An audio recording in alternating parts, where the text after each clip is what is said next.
The Naked Gun is the dumbest, stupidest, and most ridiculous movie of 2025, and that's why I'm going to show you why it just may save comedy movies forever.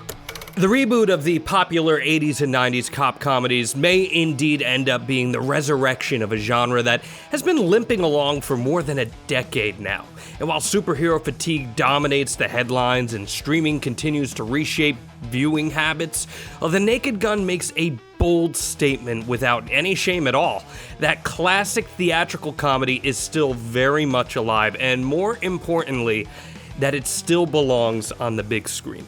For the better part of the last 2 decades, Hollywood comedies have suffered a slow erosion. The once mighty genre that gave us Anchorman, The Hangover, and Superbad has become a streaming casualty. The box office was once dominated by big screen laughs, but has been overtaken by action franchises, horror, and the occasional biopic. Okay, maybe more than the occasional biopic, considering we have like 7 in the last 2 years. But The Naked Gun, with its slapstick legacy, absurdist charm, and high-concept gags, has the rare potential to remind audiences and studios what they've been missing out on. Because the truth is, it's kind of awesome laughing around a group of people. Now, to understand why The Naked Gun matters in 2025, you first have to understand what it meant in the late 80s and early 90s. Directed by David Zucker and starring Leslie Nielsen as the hilariously oblivious Lieutenant Frank Drebin, the original Naked Gun films were part of a comedic lineage built on parody and the unexpected. These were films that didn't just spoof cop dramas, they absolutely tore them apart with sight gags, wordplay, and sheer chaotic energy. The Naked Gun series represented a golden era of theatrical comedy in its own right. It was the kind of comedy that it just had to be seen with an audience. The jokes are stacked on jokes, are layered with visual humor that rewarded repeat viewings, and every moment was a visual gag, setup, or a punchline, or sometimes even all three together. Leslie Nielsen's stone-faced absurdity redefined what it meant to be a comedic lead, and the Zucker style of rapid-fire joke density became its own institution. Well, now in 2025, Paramount's banking on that legacy to not only entertain a new generation, but to prove that theatrical comedies still actually matter. Starring Liam Neeson, yes, that Liam Neeson, as Frank Drebin Jr., the reboot is aiming to blend nostalgia with reinvention. But the goal here is bigger than just a box office win. It's more aimed at making comedies event cinema again. And I want to really talk about the importance of Liam Neeson in this movie, by the way. Transparently, the original Naked Gun film is one of my all-time favorite movies of any genre, and the secret sauce of the original trilogy was Nielsen as Frank Drebin. Now, Nielsen was a career-long serious actor for the most part. That is, until his breakout role in the 1980 classic Airplane as the doctor aboard the doomed flight. His iconic, "I am serious, and don't call me Shirley" line is one of the most famous deliveries in movie history, and set him into a pivot into comedy. So why did he actually work so well? Because he plays it straight the entire time as he delivers the most ridiculous lines you're ever going to hear. The Naked Gun was supposed to be given the reboot more than a decade ago with Ed Helms in the main role, and while I love Helms, a true comedian in that spot simply doesn't play right. So enter Liam Neeson. We've seen him briefly flex his comedic muscle a few times in his career, including a hilarious but often forgotten cameo in Ted 2, which is absolutely incredible. But the guy from Taken being the one to recklessly run over pedestrians with his car and dumping coffee every 30 seconds, that's the magic of the reboot. Pam Anderson also perfectly embraces the role of his comedic partner, and their chemistry is probably the best part about the entire movie. But this type of film used to be commonplace, so what happened? How do we go from summer comedies being some of the year's most anticipated films to barely seeing them in theaters at all? Well, in short, the economics of streaming, the rise of franchise dominance, and a shift in audience behavior altogether. Starting around the mid-2010s, comedies that once thrived at the box office began underperforming. Meanwhile, mid-budget studio comedies like Game Night or The Nice Guys became cult favorites, just not breakout hits. Studios saw the writing on the wall and they shifted priorities, so instead of banking on original comedy IPs, they leaned even harder into superhero genres, established franchises, and horror, genres that generally brought people to theaters with bigger, more consistent returns. Streaming, meanwhile, became the new home for comedy. Genre adopted easily to platforms like Netflix and Hulu, where lower risk meant high reward. No one had to spend $20 and leave the house for a few laughs. They could just scroll and stream right on their own time. So what used to be shared laughter in a crowded theater became background noise during dinner. But what was lost was the communal experience. Comedies thrive on timing, energy, and audience reaction. A punchline lands harder when a room full of strangers laughs alongside you. And that's what The Naked Gun is poised to revive. Not just the jokes, but the environment in which they hit hardest.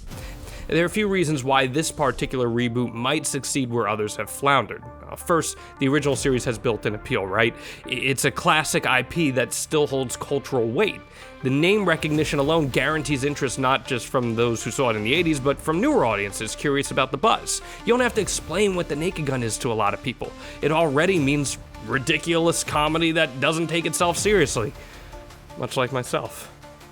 The creative team behind this reboot also seems to understand the tone it needs. Akiva Schaffer of The Lonely Island is directing this, and that's huge. Schaffer has a proven track record in absurdist, intelligent comedy, whether it's Pop Star, Never Stop, Never Stopping, or Hot Rod. His humor is sharp, his pacing is tight, and his understanding of parody is deeply informed by the classics. If there's anyone who can make this work for a 2025 audience, it's him. And then you throw in the fact that it's a Seth MacFarlane production, as it's well known that the Family Guy creator is a diehard fan of the original franchise, and right there you've got a recipe for success. Let's also not forget the cultural moment that we're in, because that's important here too. Audiences are craving something different. Superhero fatigue's real, franchise saturation's driving viewers to look for fresh alternatives, and even horror, which is currently generally thriving at the box office, is showing signs of repetition. So into this moment walks The Naked Gun, a movie with a completely different tone, premise, structure, rhythm than anything else on the release calendar. It doesn't need world building or a multiverse, it doesn't need CGI heavy action or philosophical monologues about power and legacy. No! It just needs jokes, relentless, absurd, unfiltered jokes. It's a reset button, and if it works, it could be a signal to studios that audiences are ready to laugh together again outside of their living rooms.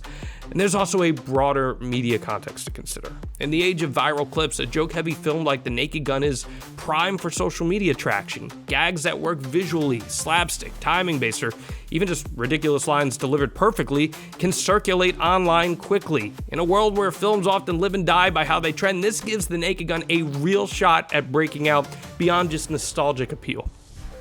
Of course, the risk is real. Comedy is subjective, and reboots are notoriously hit or miss. And what played well in 1988 doesn't always translate in 2025. Humor's evolved. Sensibilities have shifted. There's a fine line between honoring the original and feeling outdated, and comedy is unforgiving. So if the jokes miss, people will remember. If the tone feels off, it's gonna alienate both old fans and new viewers.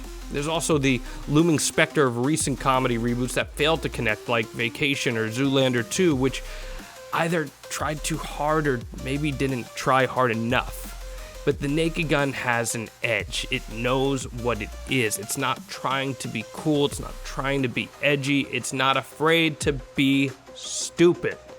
That self-awareness might be its saving grace. If The Naked Gun hits, and it seems like it's going to, it could signal a genuine shift in studio strategy.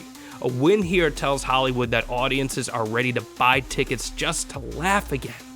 It also empowers filmmakers who've struggled to get original comedies greenlit in the first place. It tells talent that their work doesn't have to go straight to streaming, and it signifies to audiences that comedy, real, intentional, absurd comedy, is worth the trip to the theater.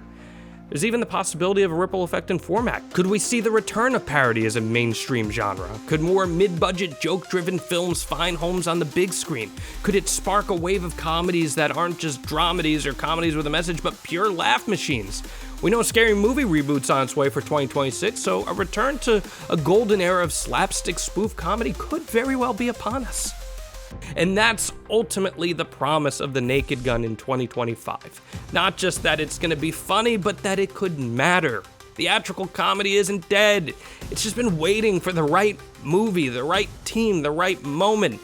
And The Naked Gun has a shot to be all three. It has the DNA of a classic, the vision of a new generation of comedy creators, and a star who understands that deadpan sincerity is sometimes the very funniest punchline of them all. More than anything, it has potential not only to make people laugh, but to make them remember what it feels like to laugh together in a dark theater with popcorn, surrounded by strangers who can't stop giggling at the same stupid but perfect joke. And if that means we can meet up with our friends again and quote the dumbest line over and over again like it's 2006 and we just saw Borat, then I say mission accomplished. What'd you think of The Naked Gun? Let us know in the comments below.